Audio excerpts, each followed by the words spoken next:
Pagpalagay na natin na sinundan niyo yung lahat ng tips ko dun sa previous video ko about preparing your resume kasi gusto niyo mag-apply ng, dream job niyo. A couple of days later, tumawag sa inyo yung HR o yung recruiter ng company asking you to come in for an interview.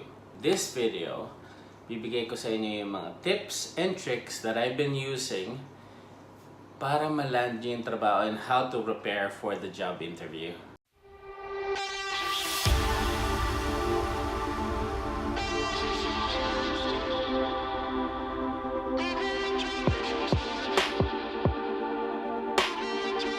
So what's up guys? My name is Dylan. Maraming salamat po for hanging out with me. If this is your first time dito sa aking channel, thank you so much. Give it a like if you find this useful.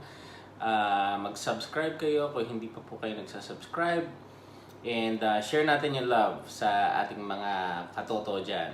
So as per yung intro, if you've seen the previous video, gumawa ako ng video about how do you prepare o paano kayo mag-apply ng work regardless kung saan man kayo sa mundo. Yung mga sinishare kong mga experiences are lahat ng mga experience ko mula nung when I started off sa Philippines hanggang nakapunta ako sa US. And ngayon nandito na ako sa Australia. I'm a citizen. So, going back. So, eto na yung opportunity.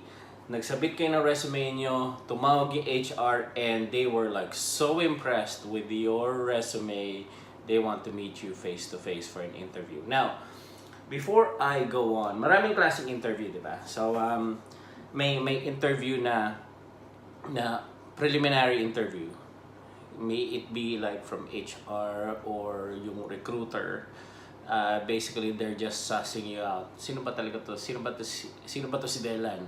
Or sino ba to si Pedro o si Ana?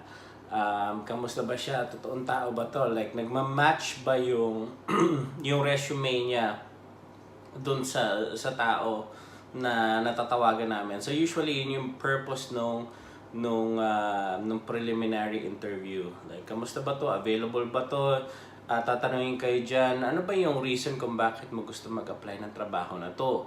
So, definitely, may tip na kagad ako doon. Number one, as much as possible, huwag nyo sasabihin na kasi gusto ko yung mataas yung sweldo. Okay? So, that's my number one tip. Nakaka-turn off yun sa mga recruiters and HR. Do not use yung salary as your main driver para mag-change ng trabaho. And I'll post more videos about it later on dito sa ating trabaho series or whatever yung tatawagan natin. So this is etong job, so may mga interviews na hindi man face to face, meron yung video kind of like this that I'm doing.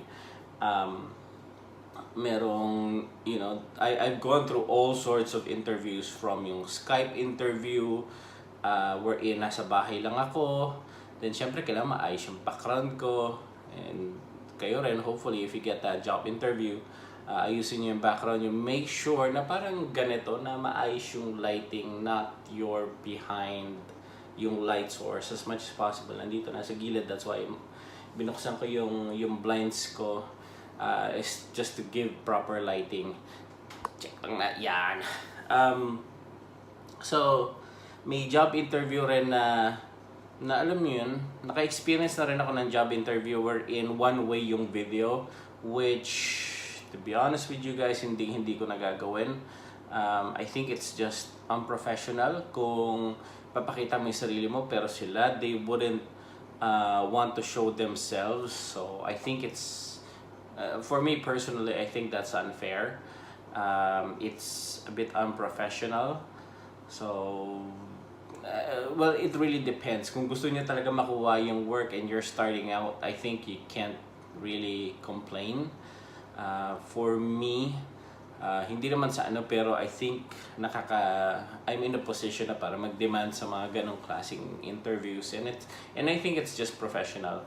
Then of course, you have yung face to face. Actually, may job interview pa nga ako napuntahan na kahit Skype siya, pinapunta pa rin ako sa office, pumunta pa rin ako dun sa conference room because yung management is actually nasa kabilang state. So, I was in Brisbane, lahat ng mga nag-interview sa akin yung panel, they were somewhere in Western Australia, which is on the other side kasi nasa east ako, nasa west sila. So basically, the interview is your best opportunity. May mga job interviews may mga interviews ako napuntahan wherein minsan isang face-to-face lang ang susunod na doon yung offer stage. May napuntahan na rin ako mga job interviews na would run for months, like my preliminary interview, my face-to-face interview, my technical interview, my minsan because of yung schedule ng company, minsan instead na isang interview lang where you have a panel coming from different departments. Again, this is depende siya kung anong klaseng position yung ina-applyan nyo. Minsan HR lang muna, tapos yung susunod na interview, yung possible boss mo, or yung susunod would be yung technical team. Like for me, I've experienced almost all of that.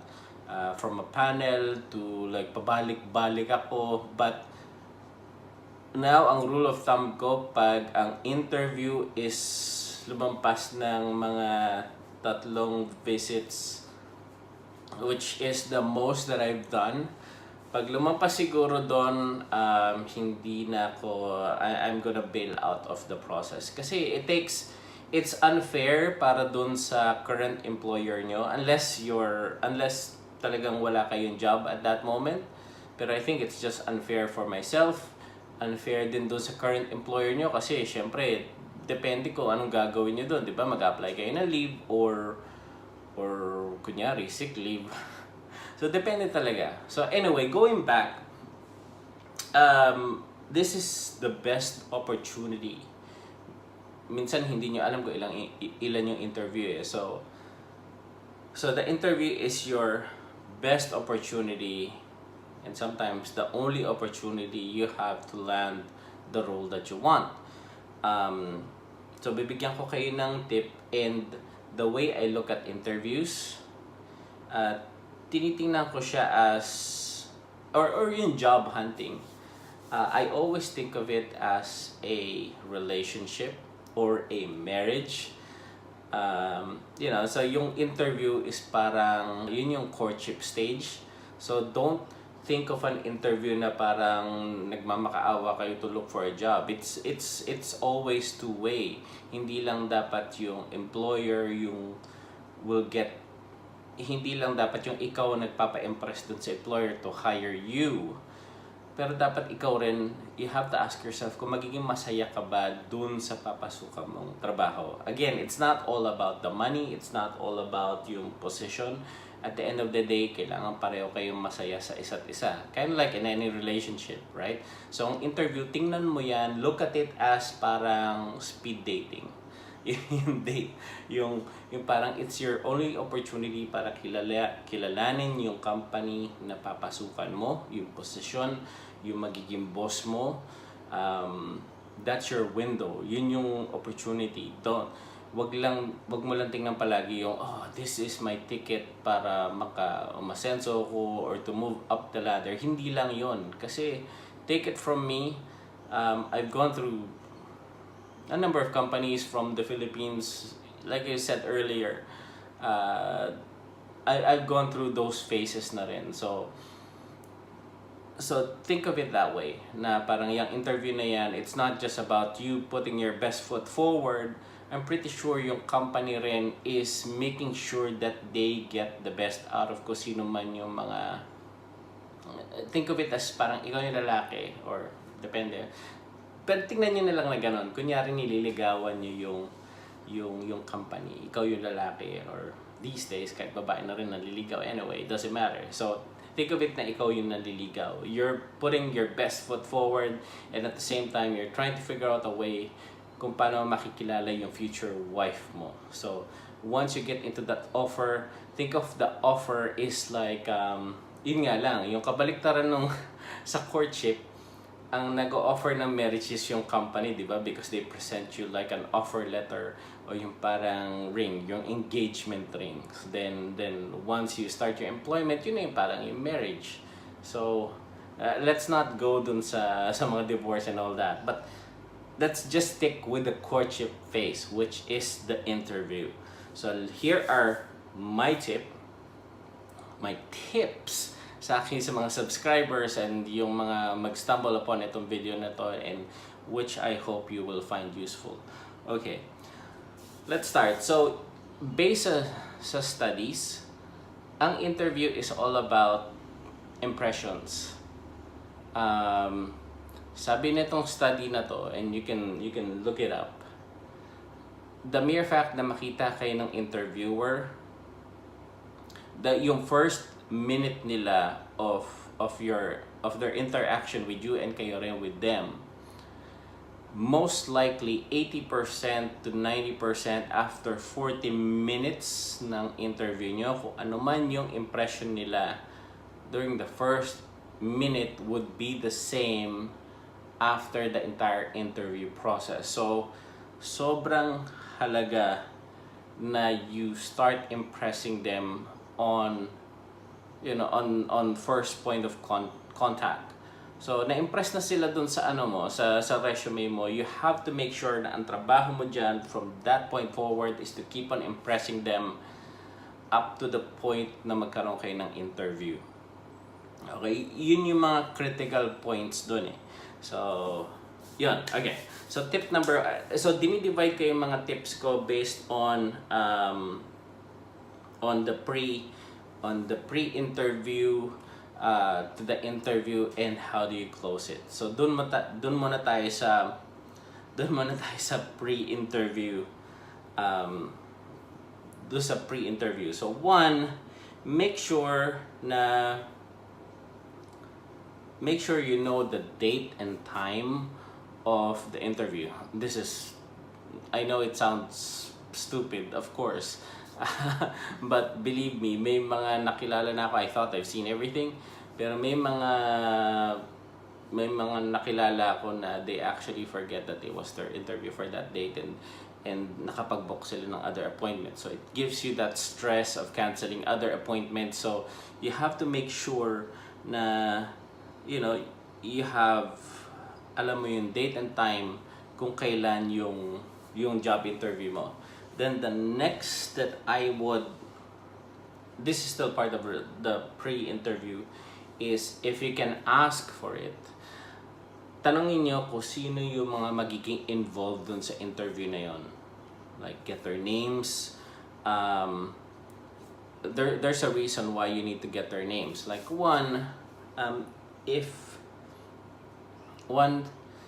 moment na makuha mo yung pangalan nila, you can look them up in LinkedIn.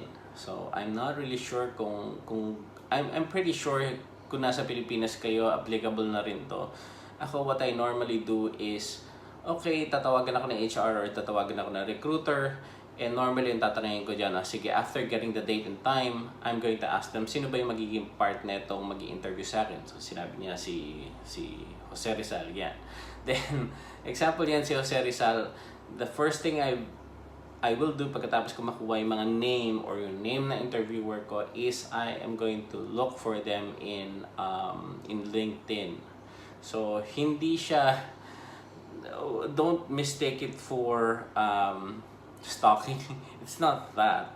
It's more of like, it will give you an idea kung sino yung nag-i-interview sa inyo, kung saan siya mas maglilin based, usually ganun naman yun eh. Like, nung time nung nag-manage ako ng isang team, when I was the one hiring, most of yung mga tanong ko is based on what I know.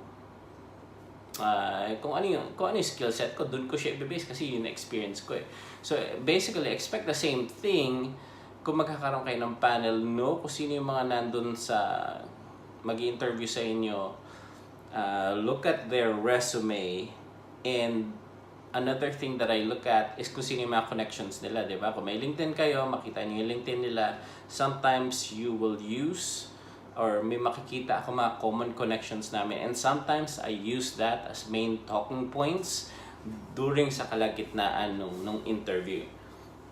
So those are like my pre-interview tips. Now, on the day of the interview itself, so one tip na I'm gonna give you is dress properly. Of course, again, common sense yun, pero sometimes common sense is not so common these days. So dress appropriately, look professional. Okay, magti-t-shirt, magmaong, pero don't be overdressed naman to the point na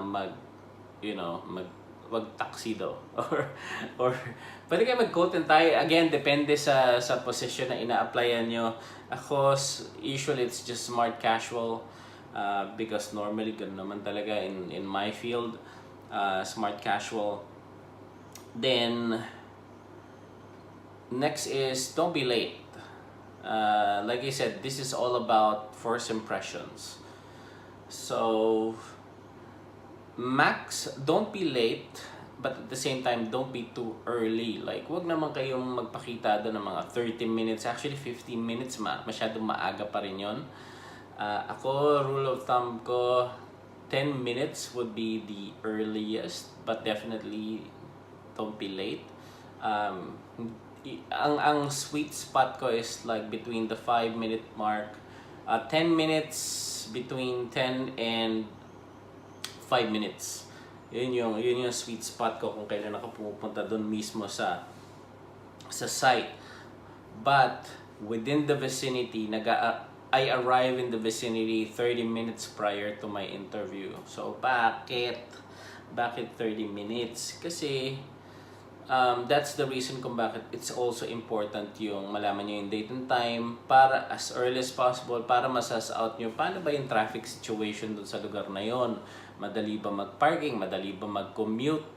Kung magko-commute ba kayo, gaano kalayo yung bus stop or yung train stop from that station dun sa pupuntahan nyo. So you can calculate all those things para hindi kayo ma-stress, hindi kayo darating na pawisin, hindi kayo, kasi it will reflect. Hindi rin naman kayo, you wouldn't want to be seen na you're catching your breath bago kayo pumunta doon sa interview. So that's why, for me personally, I arrive on site as much as possible 30 minutes before my actual interview para to relax myself, give myself coffee, and to do my mga orasyon ko, which I will share to you next. So, once you're on site, and again, these are the things that I do. So, I learned this from my wife actually, which natutunan rin niya somewhere else. So, I do power poses. Power poses is yung parang, dyan na yung look for a spot, a quiet spot, maybe a park, or pwede sa toilet, dyan lang muna kayo, and do your power poses. Yung power poses, yung para Superman, yung gaganyan lang kayo. Yeah, it makes a huge difference to psych up yourself in preparation for the interview.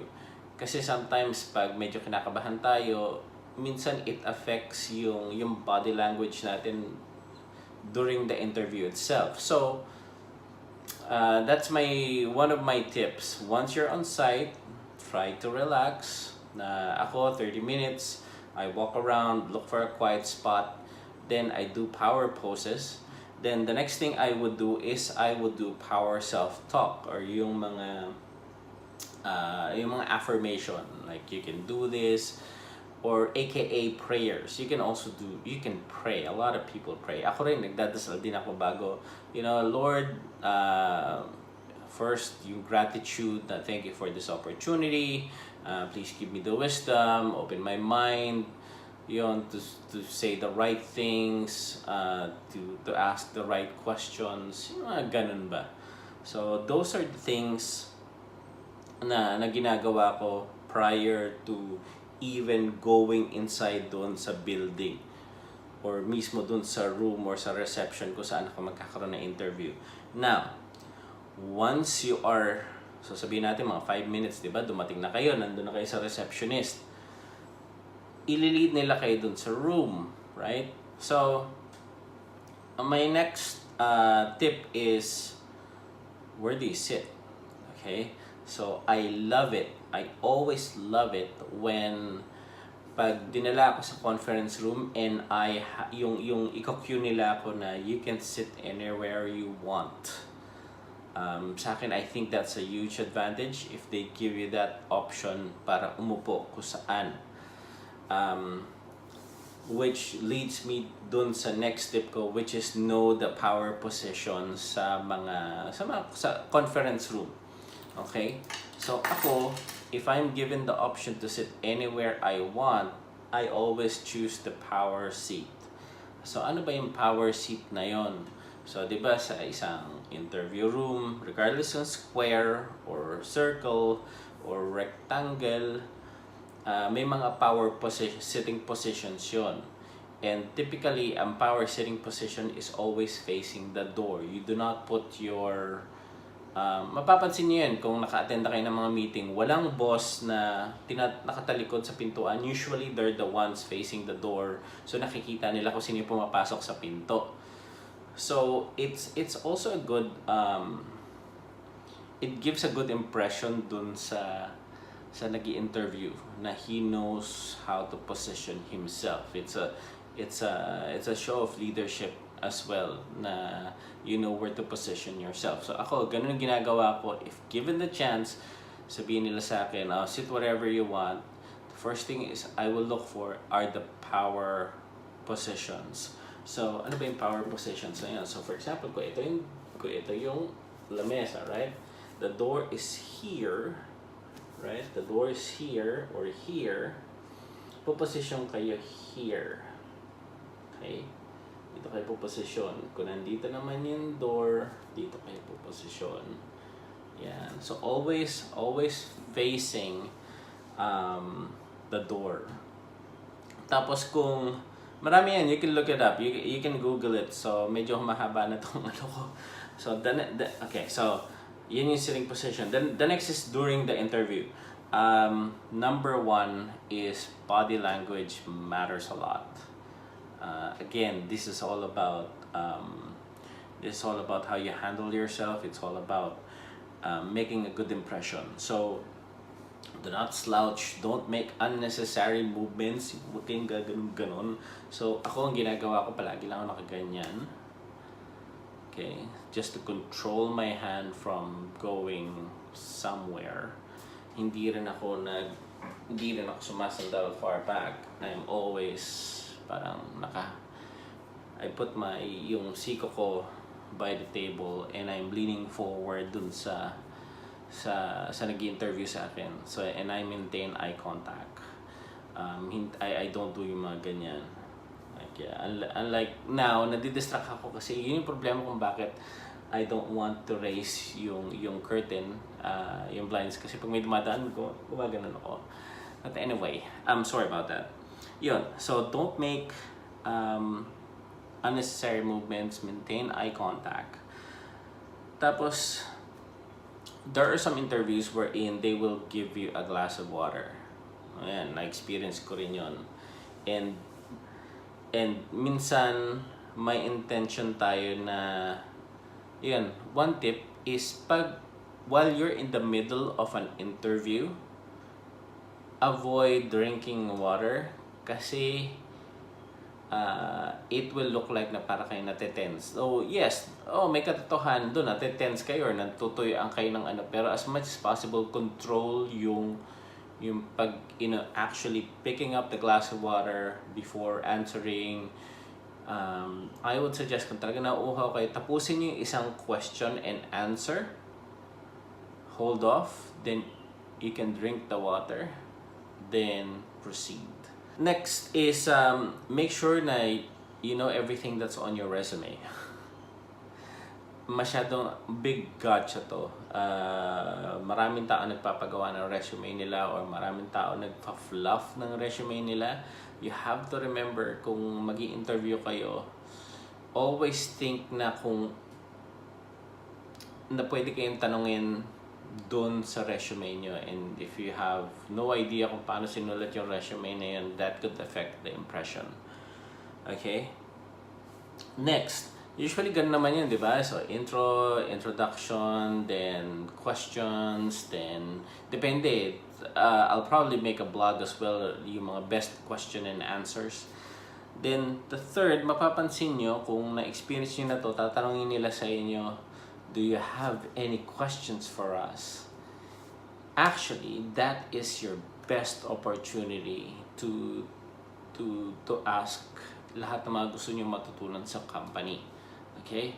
And ang number one tip ko dyan is always prepare at least 3 questions na tatanungin nyo during that phase of the entire interview process. Usually tinatanong ko doon, what is the company culture? Ano ba expected dito sa job na to? Speaking of that, this is not about the salary, okay? Hindi ito yung opportunity para tanongin nyo magkano ba susweldohin ko dito sa trabaho na to. It's not that. In fact, that's the wrong opportunity to ask about that question. Then or do questions about the interviewer, like ikaw, what made you stay dito sa company na to? What do you find, bakit ka nagtagal ng ganito katagal dito sa company na to? Ano yung what did you really like about the company? Or what is a typical day like for you? So mag-inquire ka about doon sa nag-i-interview sa'yo. Then close final is ito, ibibigay ko sa inyo yung closing statement ko. Okay? Yung closing statement ko is, I've actually learned this from a mentor of mine nung bago ako dito sa Australia, and I've used it ever since, and it always catches yung interview ko off guard kasi, and I'm now sharing it with you kasi you've hang on tight dito sa till the end of the interview. And instead of making a statement, I asked them a question. And yung question na to ay, so tatanungin nila, usually kakat ko sila ganyan pag, oh by the way, I have one final question. The question is, what does it take for this company, let's say company X, to consider me as an employee? I always ask that question. So it always palagi sila naka-caught off guard, and gives that impression na you really want this job and you're willing to work and to do whatever it takes para to make this relationship work between you and the company na pinapasukan nyo.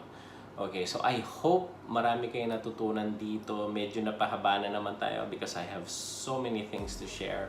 I'll probably make another video, but this time yung mga suggested answers dun sa mga typical questions na tinatanong nila sa interview.